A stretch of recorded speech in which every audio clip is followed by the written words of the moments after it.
Zuko here, and I seem to be doing these every other month to wrap up what I've been reading. So this would be March and April's reading wrap up. It's not very big, I think it's 5 books, but you know what? It's fine.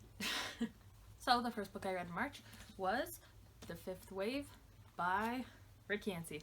I think actually the first book I read was Eleanor and Park. I finished that. I think I gave it 3 stars. You've all seen Eleanor and Park. You've probably all read Eleanor and Park. I don't know. I've heard it was problematic, so I don't want to talk about it too much because I am not able to really talk on that because it's been called racist and I am white. So yeah. Anyway, The Fifth Wave by Rick Yancey. I think you've all heard about this, maybe even saw the movie that I've heard was very bad. So this book follows some teenagers as usual during the 5th wave of an alien invasion. There were 4 other waves. I think the first one was like an EMP that stopped all of the electricity. And then a virus spread through birds. I don't remember the other waves. I don't know that it matters. But this follows a bunch of teenagers trying to survive this and trying to act badass while not really being badass. There's a weird romance that was so predictable. It was sad. I don't know. Wasn't my favorite. Of course, then the next book I read was The Infinite Sea, also by Rick Yancey. I think this was a 2 out of 5 star book. This is the sequel to the first one. And this book felt wholly unnecessary. It followed characters that you don't really care about. It made the plot very convoluted and weird. And I don't know, this book wasn't for me. And then I tried to read The Last Star by Rick Yancey. I DNF'd this book because I don't care. These books just got weirder and weirder until it wasn't fun anymore. I wanted a fun, gory, action-packed alien book series, and these were not anything like that. They were silly, the romance was silly, the plot was silly, the characters didn't make any sense and had no consistency throughout them. I read spoilers for the end of this and I'm like, oh, it's exactly boring. So these books are probably not going to stay with me because I didn't like them, which is nice. It freed up space on my dystopian shelf, which you can't see, but is down here where it now has enough room for all of my books there. So good riddance to these were bad. Then in April, I think it was April or the end of March, I read Ninth House by Leigh Bardugo. This is the first Leigh Bardugo book. This is the first Leigh Bardugo book I have read, and for some reason I thought it was going to be about vampires. It's not. It is a new adult book set in Yale, I think, some Ivy League school, and it is all about secret societies and magical realism and magic in those secret societies, and you got a murder mystery. The main character is great. She feels like a real person, unlike anyone from The Fifth Wave. She just felt real. I don't know. I've seen a lot of people not like this book, and I don't know what they were expecting it to be, but I didn't have any real expectations except I thought it was about vampires, and it wasn't. So I really liked this book, and I would recommend it to anybody who hasn't read a Leigh Bardugo book. I don't know that I'd recommend it to other people who really like her fantasy series because this isn't fantasy. This is more magical realism, urban fantasy. This book is also packed full of things that need trigger warnings. There's trigger warnings for sexual assault and gore and blood and drug use and a bunch of, if you're squeamish, don't read this book, is what I'm saying. I think I gave this 4 out of 5 stars. I really liked it, but my reading has been really bad since this whole pandemic started, so I haven't read really anything else besides this. Except, and I don't have it here, so imagine it because I don't feel like editing it in, I read Stay Sexy and Don't Get Murdered by Karen Kilgariff and Georgia Hardstark because I am a big fan of My Favorite Murder podcast.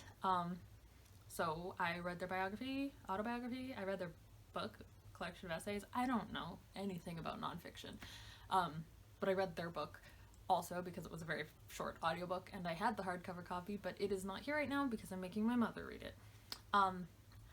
I really enjoyed that book because I enjoy them as people.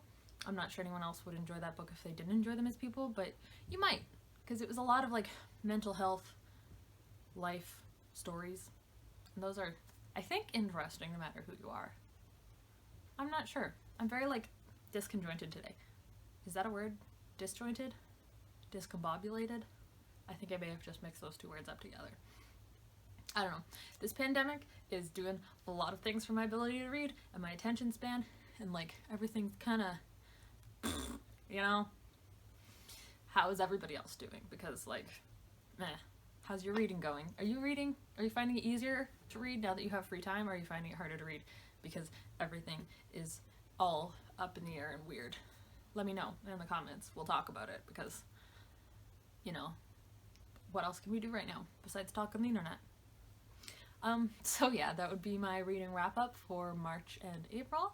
I hope you all enjoyed it. I'm sorry that I am so discombobulated and disjointed at the same time, I think. And I will see you whenever I do my next video. So hard to read right now. Like, I'm going through audiobooks in the slowest way possible.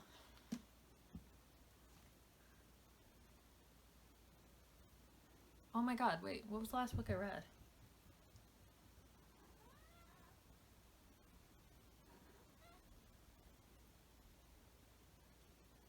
Oh my god, I forgot a book in my wrap-up. I'll be back. Hey, so do you ever just like aggressively short circuit and forget an entire book that you read? Because I do. So the last book I read in April is The Coldest Girl in Cold Town by Holly Black. This book was really fun. This is about a world in which vampires have like kind of spread like a plague, and they're trying to contain all the vampires in cold towns, which are like big boarded up cities where the vampires shouldn't be able to like leave, and dumb teenagers go there because they're like, I want to become a vampire, but vampires can't just turn everybody in cold towns because they need to eat, so they need to leave people human there. It's a whole thing, but this was a super fun book. I really like vampires. I really like tropey garbage about vampires. I thought this was fun. This was not tropey garbage. Maybe a little bit, but it was really fun. But this book took me so long to get through, not because I wasn't enjoying it, but it took me 17 days. It was an audiobook. Never takes me that long to read an audiobook. Usually like 1 to 3 days is my max because I fly through them. They're audiobooks. They're super easy. 17 days, and I picked it up 43 times to try and read it. That is how quarantine is going for me. But yeah, I think I gave this book 4 to 5 stars. Super enjoyed it. I recommend it. I'm so sad because you can't find the hardcover version anywhere, but this is a paperback, and if you know anything about me, you know that I'm kind of a snob, and I just really like the aesthetic of hardback books more than paperback. So now I'm gonna have to go on a hunt to get a hardback version of this because I want to keep this book. I wanted to unhaul it when I read it. I was like, I'm gonna read this book to get rid of it, and I ended up really enjoying it. So now I can't get rid of it, but now I have this paperback that I have to keep. I was reading it so that hopefully I could get rid of the paperback and not have to think about it anymore because I'm trying to get rid of all of my paperbacks. That sounds so bad. Like, to anybody who doesn't care or is like, the book community is so pretentious, they care so much about looks. I just personally have always liked the aesthetic of hardback books. Always liked the aesthetic of my big bookshelves. I was doing this before I knew BookTube was a thing, so like, don't think I'm being tainted. The purity of reading has been tainted by BookTube. It hasn't. It's been tainted by the fact that I like things to look a certain way. But yeah, this was a fun book, and I recommend it if you can find it. Would you wear a t-shirt with corpse bait written on it? Because that's what I just opened the book to, is there was a t-shirt with the words corpse bait on it, which I guess is like a play on jailbait. Seems sketchy. I'm just saying. Okay, now I'm done this video for real.